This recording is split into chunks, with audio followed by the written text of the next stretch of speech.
What happens if you invest just $100 in crypto every month? Let's break it down. This strategy is called dollar cost averaging.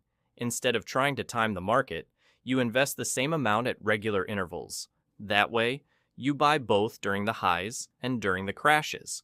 Now, let's take Bitcoin as an example. If you had started back in January 2017 and invested $100 every month, your total investment today would be $9,600. But here's the crazy part: that portfolio would now be worth over $120,000. And what about Ethereum?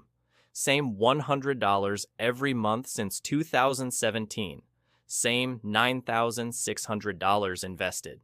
Today, it could be worth more than $200,000. That's the power of consistency. Of course, crypto is still risky and extremely volatile. Prices can drop 50% in a matter of months. But this strategy takes the stress out of timing the market. You just stick to the plan no matter what the price is. So, what happens if you start today?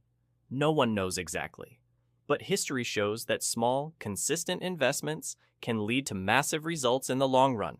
Would you invest $100 every month in crypto? Let me know in the comments, and don't forget to subscribe for more videos like this.